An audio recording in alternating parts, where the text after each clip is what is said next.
नमस्कार। आम हिंदू धर्म रे आम हिंदू शास्त्र रे मासको दुईटी एकादशी पालन करथांती भक्त श्रद्धालु माने। तेबे वर्षकर कथा जदि देखिबा मासको दुईटी हिसाब रे वर्षको 24 टी पड़ता है, किंतु एसु भितरे चारोटी बड़ एकादशी पालन करथांती समस्ते, जेमती कि कार्तिक मासर शुक्ल पक्ष एकादशी को बड़ एकादशी रूपे पालन करथांती। आज से एकादशी एथिपाई विभिन्न जगन्नाथ मंदिर रे भक्त श्रद्धालुंकर भिड़ जमीची। तेबे प्रकृत में यही बड़ एकादशी पुणी कार्तिक मास, कारण धर्म मास को कार्तिक मास को धर्म मास कहुए, कार्तिक मास को पुण्य मास बोली कहुए। तेबे कार्तिक मासर यही बड़ एकादशी कले कौन पुण्य मिलता है और यार महत्व कौन से संपर्क में आलोचना करवा। एथिपाई आम सहित अतिथि जोड़ी संस्कृति गवेषक डॉक्टर सन्यासी महाराणा। आगे नमस्कार। जमती कि बड़ एकादशी आम तो जाने मासको दुईटा एकादशी समस्ते प्राय पालन करते भक्त श्रद्धालु मैंने। तेज वर्ष को चारोटी एकादशी जो मैंने मासको दुईटी पालन कर सामर्थ्य न था से किंतु चारोटी करते से भर कार्तिक मासर जो शुक्ल पक्ष एकादशी को बड़ एकादशी कहुच्छी विवेचना कराऊँ कौन तार बड़र अर्थ हूँ गहनीय बा जार गुरुत्व अधिका बहन करा जाए। सही भली मत अनुसार वर्ष को जितेबाला कि 12 मासरे शुक्ल पक्ष और कृष्ण पक्ष तिथि अनुसार तिथि वृद्धि एवं क्षय को विचार करी 24 गोटी एकादशी पालन करा जाए। एकादशी हूँ विष्णुंकर अति प्रिय तिथि बा जो तिथि विष्णु को उपासना कले अत्यंत सुफल प्राप्त हुए विचार करा जायछि। आदि दैविक, आदि भौतिक एवं आदि आध्यात्मिक तथा पारिवारिक एवं आध्यात्मिक जीवन अभिवृद्धि पे समस्ते प्रायतः एकादशी व्रत करिथांती। तेबे वर्षर जो 24 गोटी एकादशी व्यतीत जो 4 गोटी बड़ एकादशी कहुई, अर्थात आषाढ़ मास शुक्ल पक्ष एकादशी जहाँ कि हरिशयन एकादशी बोली कहुए, भाद्रव मास शुक्ल पक्ष एकादशी जहाँ को समस्ते आम पार्श्व परिवर्तन एकादशी बोली कही था, अर्थात बाम पार्श्वर महाप्रभु दक्षिण कड़ को कड़ले उठे शयन करिथांती। एवं कार्तिक मास शुक्ल पक्ष एकादशी जहाँ को समस्ते देव उत्थापन एकादशी बोली कहते, अर्थात जो चतुर्मास्यार व्रत थाए से चतुर्मास्या व्रतर समापन दिवस हूँ आज दिवस। एवं जो अशुद्ध काल विचार करा जायछि से अशुद्ध काल आज समाप्त हेब। आसंता काली समस्त प्रकार पर्वपर्वाणी शुभ कार्य सबू आरंभ होगा जीव। तेज ए समस्त विचार विषय को चिंता कर महाप्रभु निजे 4 मास जोग निद्रा को जाती से ही समय अवधि भितर 3 गोटे एकादशी पालनीय विधेय बोली विचार करा जायछि। चतुर्थ एकादशी हूँ माघ मास शुक्ल पक्ष एकादशी जहाँ को समस्ते भौमी एकादशी कहती, अर्थात भीम जी अधिका खाऊले से से दिन उपवास करिकी एकादशी करते, तेणु से महत्व अनुसार भूमि एकादशी कहुई। यही भाव में 4 गोटी बड़ एकादशी महत्व बढ़ी जाए। जो मैंने समस्ते वैष्णव संप्रदायर व्यक्ति विशेष था जो मैंने विष्णु को अवलंबन करते विश्वास करती जे जो मैंने वर्षे 24 गोटी एकादशी एवं षढ़ जयंती पालन करती कहुए से काले मोक्ष प्राप्त करती एवं आगामी जीवन से पुनर्जन्म घटे ना। वर्ष को आम देखुचे 24 एकादशी प्रति मास दुईटी कृष्ण पक्ष और शुक्ल पक्ष पड़ता है। तेज जो मैंने से सबू करती ना से जो मैंने जी पुण्य पाती ये 4टी बड़ एकादशी करके पुण्य मिलेगी। जो मैंने वैष्णव आचरण व्यक्ति विशेष जो मैंने वैष्णवाचारी बोली कहुए से 24 गोटी एकादशी विधेय करने बाध्यतामूलक से श्रद्धा वियोग करती, किंतु जो मैंने शारीरिक दृष्टिकोण कि कार्य व्यवस्था जो करना जदि से 4 गोटी एकादशी करती एवं जदि किए देवशयन एकादशी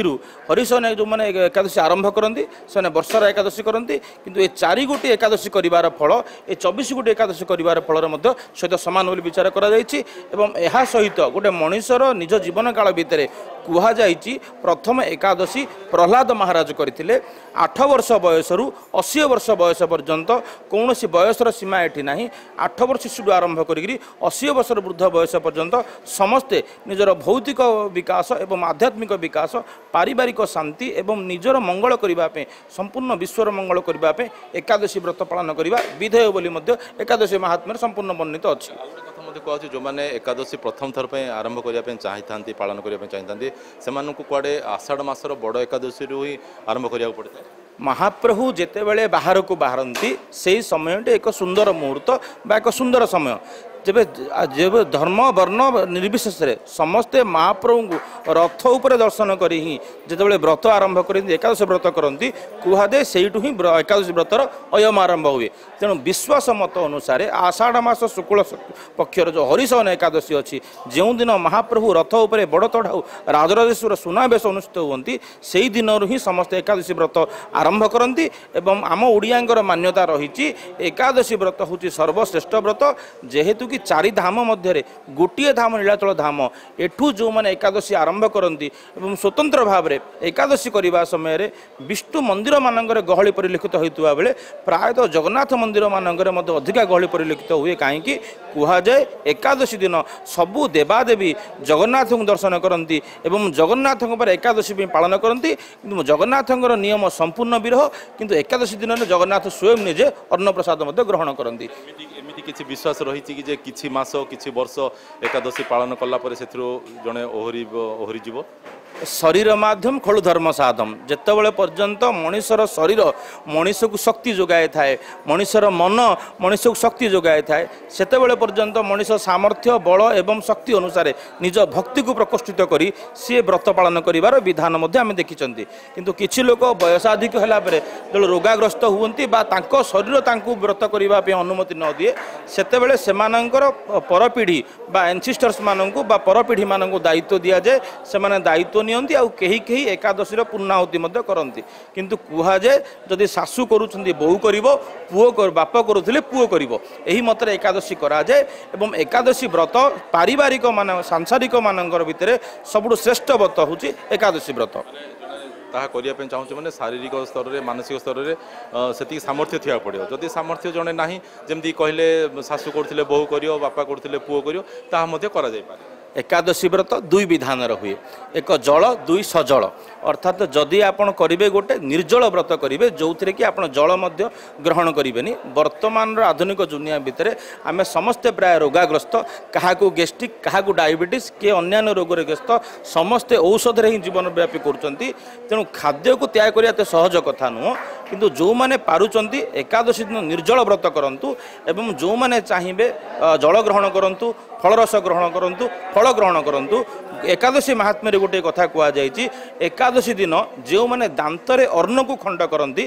कुआडे पितृहत्या दोष मातृहत्या दोष गुरु हत्या दोष एवं गुरु पत्नी हत्या दोष ता सहित गोहत्यार दोष लगे बोली कहुई तेणु एकादशी महात्म्य को वर्णना करी विष्णु को उद्देश्य जो व्रतटी कराए से दिन अन्न को दांतरे खंड करने विशेषज्ञ मैंने सूची व्यक्ति विशेष मैंने मना कर सहित श्री जगन्नाथ मंदिर मानक स्वतंत्र भाव में यही दिन एक स्वतंत्र 3 गोटी रूपा पिंगण भितर कदली पाटुआर सूता तैयारी करी आमर जी पुरीर अधीश्वर राजा गजपति जी आमर प्रभु राजा अच्छा उद्देश्य एक स्वतंत्र दीप उत्थापन हुए जो कहुए गजपति गौड़ेश्वर नवकोटी कर्णाटक कलवर्गेश्वर वर्गाधिवर्गेश्वर विराधि वीरवर अभय प्रतापी सहस्र बाहु तथा क्षत्रिय कुल धूमकेतु श्री श्री गजपति महाराज दिव्य सिंह देवंकर आशु आरोग्य एवं संपूर्ण ओडियावासी संपूर्ण ओडिशा प्रदेशवासी मानकर मंगल कामना करी से दिन स्वतंत्र भाव एक महादीप उत्थापन हुए ता सहित एकादशी व्रत समापन हुए किंतु एकादशी व्रत गोटे दिन व्रत नुह ये 3 दिन व्रत एकादशी व्रत दशमी तिथि आरंभ हुए दशमी दिन शुद्धपूत भाव में हविषान्न ग्रहण कलापर एकादशी दिन स्वतंत्र भाव में समस्ते निर्जल कि सजल उपवास करती द्वादशी दिन स्वतंत्र भाव में कौन विष्णु मंदिर हो किंबा ब्राह्मण को भोज्य देलापर ही सात्विक अन्न ग्रहण कर विचार कराए तेणु कहुए ये 3 दिन मध्य सूर्य चंद्र पृथ्वी मध्य जो एनर्जी तैयारी होता है से एनर्जी फील्ड आम खाद्य ग्रंथि को नष्ट करें से ही विचार विमर्श को मत करी एकादशी दिन स्वतंत्र भाव में विधिवत मुताबक अनुसार सश्रद्ध शक्ति सामर्थ्य अनुसार समस्त एकादशी व्रत करने विधेय बोली विचार करा जायछि। आम हिंदू धर्म आम हिंदू शास्त्र में 12 मासरे 13 पर्व अनुष्ठित होता है। आज प्रसंग को ये रखी आप साथी प्रकाश परिणाम विदाय दिंतु पुणी थे आउ एक प्रसंग नहीं आप सहित जोड़ी हूँ। नमस्कार।